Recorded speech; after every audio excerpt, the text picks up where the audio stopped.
Então, ao entardecer daquele dia, o primeiro dia da semana, os discípulos estavam reunidos a portas trancadas por medo das autoridades judaicas. Jesus apareceu, pôs-se no meio deles e disse: a paz seja convosco. Enquanto Jesus falava aos discípulos, mostrou-lhe as mãos e o lado. Então os discípulos ficaram muito alegres ao verem o Senhor. E Jesus lhes disse mais uma vez: a paz seja convosco. Assim como o Pai me enviou, eu também vos envio. E tendo dito isso, soprou sobre eles e disse-lhes: recebei o Espírito Santo. Aqueles a quem perdoardes os pecados ser-lhe-ão perdoados. Aqueles aos quais mantiverdes ser-lhe-ão mantidos. Depois eu leio até o 31, mas primeiramente essa parte. Nesse texto aqui nós podemos encontrar, até o versículo 31 na verdade, nós podemos encontrar as três características do título dessa mensagem: o poder, a fé e a palavra. Já li a primeira parte, e nessa primeira parte nós podemos encontrar, como eu falei, o poder. Onde que você vê ali, que versículo você vê? Nós podemos encontrar o poder.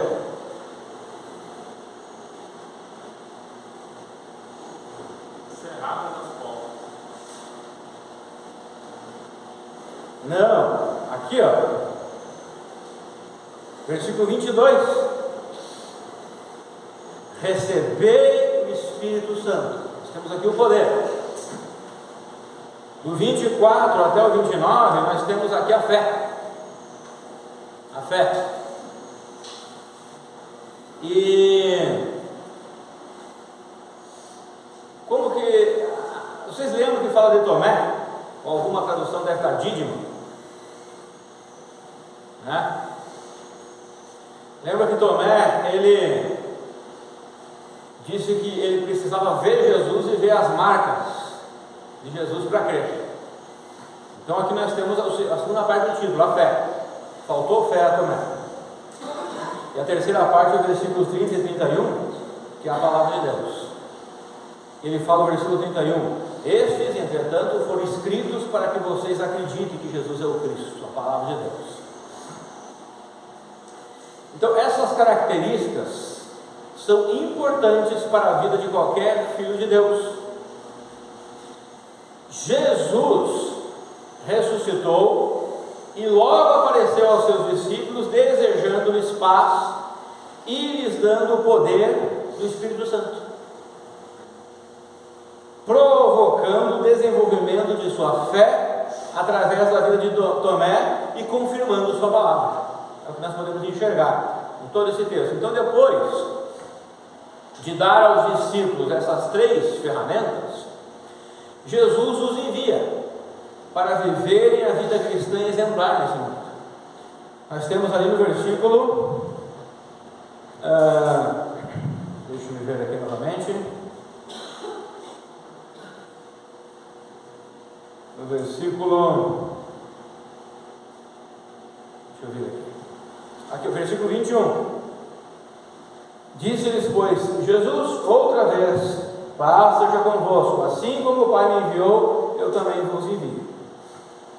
Então é interessante que Jesus está dizendo para os seus discípulos: como o Pai enviou a mim a este mundo para cumprir com um propósito, para cumprir com algo da parte do Pai, eu também vos envio agora. Eu estou voltando para o Pai, eu vos envio vocês, para que vocês também cumpram com o propósito, para que vocês também cumpram com os meus mandamentos.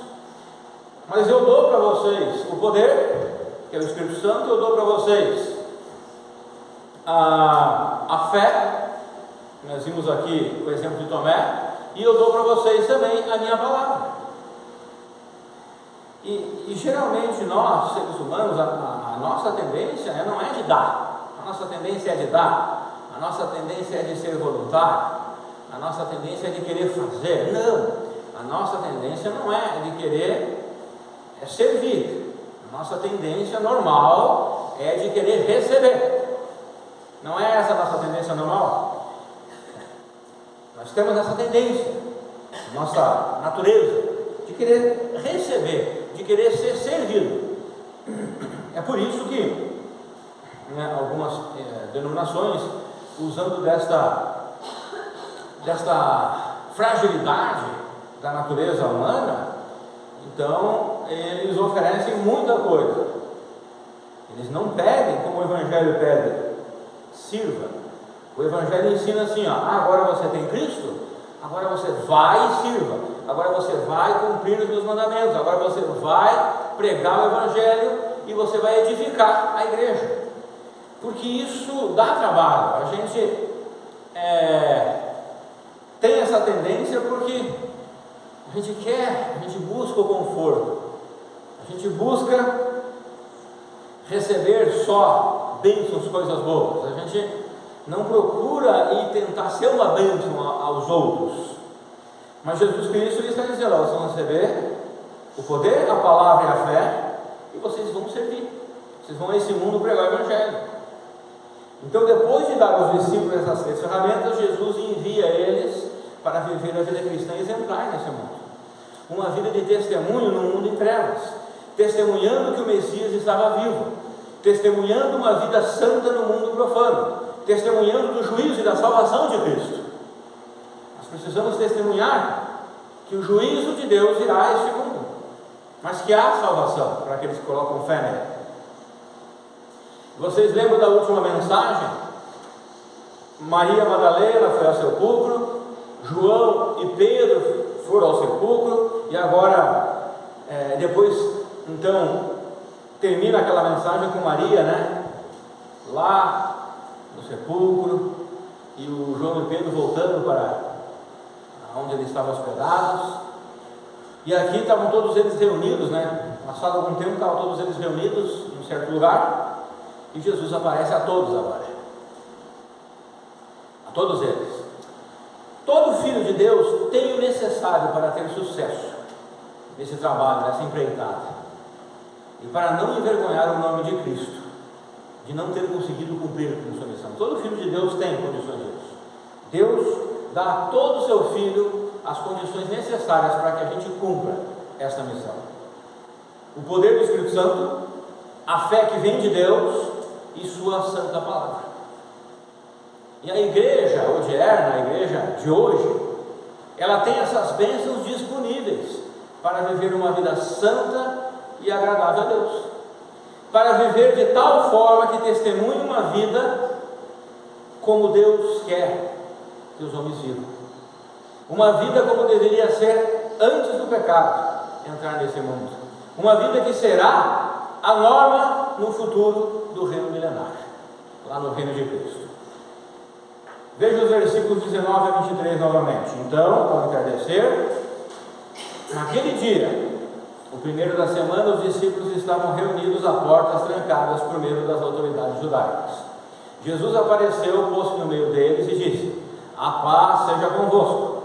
E enquanto falava aos discípulos, mostrou-lhes as mãos e o lado. Então os discípulos ficaram muito alegres ao ver o Senhor. E Jesus lhes disse mais uma vez: a paz seja convosco. Assim como o Pai me enviou, também vos envio. E tendo dito isso, soprou sobre eles e disse: recebei o Espírito Santo. Aquele a quem perdoardes os pecados serão perdoados, aquele aos quais mantiverem ser-lhe-ão mantidos. Os discípulos estavam com medo de que algo pudesse lhes acontecer em retaliação a serem seguidores de Cristo. Eles estavam com medo. E o medo é algo que pode nos ajudar ou nos atrapalhar. Ele pode nos ajudar ou nos atrapalhar, vai depender. O medo pode nos proteger, nos fazendo evitar algum perigo. Por exemplo, medo de dirigir a 150 por hora numa via com chuva. É bom ter esse medo. Medo de sair em certos lugares a pé à noite, é bom evitar ter esse medo. Mas também o medo pode tirar nossas forças e nossa coragem. O medo pode anular nossas forças, as nossas ações de agir corretamente, de testemunhar, de progredir. 2 Timóteo 1,7 diz assim: porquanto Deus não nos concedeu espírito de covardia, mas de poder, de amor e de equilíbrio. Então isso é muito interessante, porque o medo pode me fazer com que eu não testemunhe do Evangelho. O medo pode fazer com que eu não viva o Evangelho. Pode ser que por medo, lá na escola eu não vivo o Evangelho, lá no trabalho eu não vivo o Evangelho. Não estou falando que você tem que ser um revolucionário lá no seu trabalho, na escola, não é isso. Mas simplesmente eu não vivo o Evangelho na minha vida por medo. Por medo, muitas vezes eu não vou dizer não ao pecado, àqueles que me oferecem o pecado, aqueles que me oferecem oportunidades de pecar. Por medo eu posso dizer não.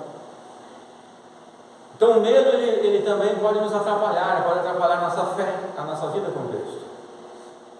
Mas Jesus chegou entre eles e Jesus trouxe a sua paz, porque o medo não traz paz, a não ser esse medo que nos protege. No final ele acaba trazendo paz. Quantas e quantas vezes já vi testemunhos de pessoas que eu lembro lá em Caxias, uma família que ele estava atrasado para o culto, mas ele não correu com o carro, e quando ele chegou perto da igreja, tinha um acidente fatal lá de uma família toda lá no acidente, e ele disse que se ele tivesse corrido, ele poderia, naquele tempo, ele poderia estar naquele tempo certo do acidente ali. Ele não saberia se está envolvido ou não, né? Mas ele percebeu que o medo dele correr depois trouxe paz quando ele viu aquele acidente. Ele reconheceu isso, né? A proteção de Deus sobre a sua vida. E Jesus vem, eles estavam reunidos lá, os discípulos, com medo dos judeus irem prender eles. E Jesus vem e diz assim: fique em paz, eu estou aqui. Porque o mestre deles tinha ido embora, o Senhor deles tinha ido embora. Vocês lembram que algumas vezes os discípulos foram corajosos, assim, quando Cristo estava com eles? Eles diziam: Senhor, vamos largar fogo do céu lá, aquele povo. Eles eram bem valentes quando Jesus estava perto. Quando Jesus saiu, eles estavam que nem aquele cachorrinho com o rabo no meio das pernas, com medo. E Jesus vem e diz: fique em paz, eu estou aqui. O que Jesus diz ali no grego é o do hebraico, shalom. Eu cumpri minha obra redentora, e agora o homem pode ter paz com Deus. Esta paz reflete o shalom lá do Antigo Testamento, dos judeus. João 14, 27 diz assim: deixo-vos a paz, a minha paz vos dou, não vou lá dou como o mundo a dá. Não permitais que vosso coração se preocupe, nem vos deixeis amedrontar. MacArthur comentou o seguinte: em nível individual, essa paz, desconhecida dos descrentes, assegura a serenidade em face das grandes dificuldades, dissolve o temor e reina nos corações do povo de Deus para manter a harmonia. Então Jesus traz o shalom. Ele vem para nós e diz: paz seja convosco, paz seja com vocês, paz seja contigo, Rafael, paz seja com a Igreja Batista Vitória. Shalom. Os discípulos eles ficam então muito alegres ao verem seu Senhor. E depois de que Jesus tira o medo deles com a sua paz, o que Jesus faz? Eles estavam com medo, Jesus vem e aparece para eles, ficam atônitos, o Senhor está ali, e Jesus fala com eles: shalom. Que a minha paz, que a paz de Deus, esteja com vocês. E eles se alegram. E Jesus faz o que depois? Jesus envia eles. Depois que Jesus tira o medo e coloca a sua paz, Jesus envia eles ao mundo, mas não de braços abanando, com o poder do Espírito Santo.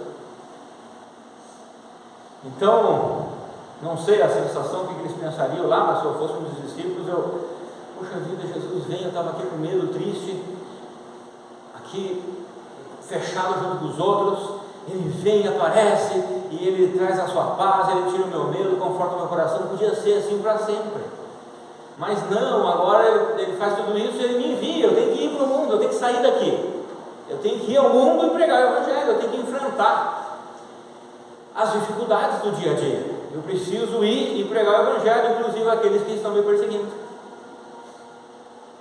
Mas, por conta própria, os discípulos não fariam isso. Eu e você não temos capacidade para fazer isso por conta própria, a gente não consegue, eu não teria coragem nenhuma. Toda a coragem que eu tenho quando eu prego o Evangelho a alguém é por causa do Espírito Santo que habita em mim.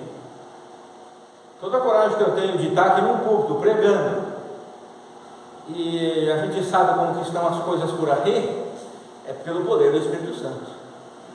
Muitas vezes as pessoas perguntam, tá, mas se o pastor falar certa coisa, sei o quê, pessoas vão vir aí,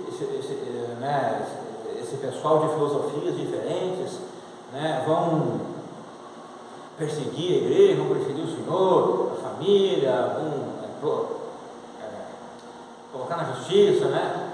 Mas sim, e se fosse por causa do homem, eu não faria, e nem você. A gente só faz, eu só consigo fazer por causa do poder do Espírito Santo. Aquele mesmo poder do Espírito Santo que fez homens, mulheres, crianças, jovens a serem torturados por causa do amor de Cristo na época da Inquisição. Eles tinham medo, eles tinham aquele medo do homem. Eu tenho medo, eu sou homem, eu continuo tendo medo. Mas dentro desse homem tem o Espírito Santo, que me dá encorajamento, que me dá alegria, que me dá paz, que me dá certeza. Eu vi, lendo aquele livro, John Fox, o livro dos mártires, né, o pai e o filho foram pegos, né, pela Inquisição, e eles estavam torturando o filho para ver se o pai negava a Cristo, e o filho fiel dizia que estava doendo, e o pai disse, daqui a pouco nós vamos encontrar no céu, resiste, eu e você se encontraremos no céu. É só pelo poder do Espírito Santo. Para falar algo assim, ver o filho sendo torturado até a morte, depois ele, né? É só pelo poder. Nós não passamos por isso, irmãos. Nós vivemos uma época assim, por mais que nós reclamamos ainda das questões que acontecem no mundo, não é só no nosso país, o que acontece hoje é no mundo todo, né? Uma filosofia anticristã e satânica é no mundo todo. Ainda nós vivemos numa época muito agradável, muito boa. Ninguém aqui foi torturado, ninguém aqui foi preso por pregar o nome de Cristo, né? Na verdade, nós somos muitas vezes relapsos com a obra de Deus, com as coisas do Senhor. Muitas vezes nós não fazemos por merecer, nós não merecemos mesmo, né? Mas essa frase é para você entender, né? Às vezes nós levamos no oba-oba, às vezes nós não temos assim tanta seriedade com as coisas de Deus. E é da nossa natureza. E eu creio que se cada um de nós, começando por mim, procurássemos mais a santidade, mais sermos cheios do Espírito Santo, nós seríamos mais corajosos, nós seríamos mais dedicados à obra do Senhor. Mas nós somos uma geração, quando eu falo, os irmãos estão ouvindo, quando nós, porque eu estou no meio. Nós, Igreja de Cristo agora, independente se é ovelha, o pastor, se é missionário, o que for, nós, a Igreja de Cristo do século 21, é uma igreja relapsa, é uma igreja mais acomodada. É só você ler biografias, autobiografias do passado, histórias do passado. Esse livro mesmo que eu citei, do John Fox, esqueci o título agora que eu falei há pouco, o livro dos mártires. Se você ler, não sei quantas mil orações respondidas de George Miller na Inglaterra, as histórias de Jonathan Edwards, que Deus usou ele para um avivamento nos Estados Unidos, Jonathan Edwards era um pregador. Ele não era espalhafatoso, ele lia literalmente as suas mensagens do púlpito. Ele chegava aqui com roupas sacerdotais até, né? E ele literalmente lia as mensagens. Ele não era espalhafatoso, ele não usava o púlpito para um showman ali, coisa assim, né? Ele lia as mensagens. E o povo aceitava Cristo. E aqueles que já tinham Cristo se dedicavam para serem mais fiéis. Por quê? Porque o trabalho, quem faz é o Espírito Santo. Então, assim, independente do que ele fazia no púlpito, ele era um homem que procurava ser cheio do Espírito Santo. O Espírito Santo atuava através das suas palavras. Então, nós somos uma igreja que está longe daquilo que era antigamente. Bem longe. E quando eu falo bem longe, eu não estou falando de práticas, né? Muitas vezes práticas não são sinais de espiritualidade, não, práticas às vezes são sinais apenas de legalismo. É claro que espiritualidade, fidelidade a Deus, também reflete no exterior, nas práticas. A gente precisa separar, a gente precisa olhar e ver se a prática daquele é porque ele é um homem de Deus, uma mulher de Deus, ou porque ele é um legalista, só um religioso, batista religioso. É porque tem. Então os discípulos ficaram alegres demais, e Jesus envia eles ao mundo, como o Pai enviou ele ao mundo, para cumprir sua vontade. Nós somos esses enviados ao mundo, com o propósito de cumprir com a vontade de Deus em nossas vidas. Existe uma vontade de Deus generalizada, a qual encontramos na Bíblia, e que é para todo filho de Deus. Mas também existe uma vontade de Deus específica, a qual Deus chama alguém para algo específico. Por exemplo, o chamado ao pastorado é um chamado específico. O chamado para um trabalho de apoio a uma obra por um determinado tempo também pode ser considerado um chamado específico. Ontem mesmo fui buscar uma encomenda, né, na caixa de livros ali no lugar, e o homem que me atendeu, ele disse: "Você é batista?" Daí, sim, eu sou o pastor da igreja batista. Não, que eu vi na caixa de toda batista regular, e eu gosto muito da igreja batista, e eu ouço a BBN, e foi assim assado, né? Eu conversando com ele, não é salvo, não vai em nenhuma igreja, a esposa dele vai na assembleia, mas ele falando comigo que não, porque os batistas eu gosto muito do conteúdo deles, eu não sei o que, pode me enviar alguma coisa que eu leio, que eu gosto de ler? Sim, posso, né? E conversei com ele um bom tempo lá no mundo, que a Rafa estava esperando no carro. E daí, vamos ver se ele vem um dia à igreja, né? Mas nós precisamos pregar o Evangelho no mundo. Nesse caso aqui, os discípulos receberam um chamado geral. Então, se você não tem um chamado específico, tudo bem, tranquilo. Mas, como crente, todos nós temos um chamado geral. Pregar o Evangelho e edificar a igreja, essas duas coisas. Tem que ser essas duas coisas, tá? Pregar o Evangelho e edificar a igreja. Aquele que só quer pregar o Evangelho e não quer edificar a igreja é manco. E aquele que só quer edificar a igreja e não quer pregar o Evangelho também é manco. Tem que ser os dois: pregar o Evangelho ao mundo e edificar a igreja. Então tem que dar atenção para espalhar o Evangelho ao redor, fora da igreja, e tem que dar atenção para a igreja também. Preciso me preparar para ajudar a igreja a crescer também. E eles deveriam levar essa paz de Deus à humanidade, que vive em conflito. Eles deveriam levar essa paz que Cristo providenciou entre o homem e Deus, pois o homem vive em rebeldia contra Deus. Então olha que interessante, Jesus ele cumpre com o propósito de Deus. Qual foi o propósito de Deus? Morrer naquela cruz, o justo morrer naquela cruz, o sangue do justo ser derramado, para que viesse trazer perdão ao homem que coloca a fé em Cristo. E o homem não estava em paz com Deus. Através de Cristo essa paz foi possível.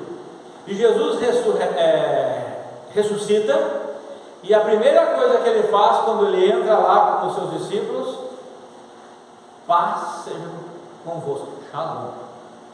Ou seja, Jesus está dizendo: eu cumpri, agora vocês podem ter paz com Deus por causa da minha morte e ressurreição. Interessante isso, né, que Jesus faz ali. E Jesus diz agora: e agora que eu estou trazendo essa minha paz, que vocês não estão mais em conflito com Deus, agora vocês vão e preguem esse shalom à humanidade. Preguem o shalom a todas as pessoas em trevas.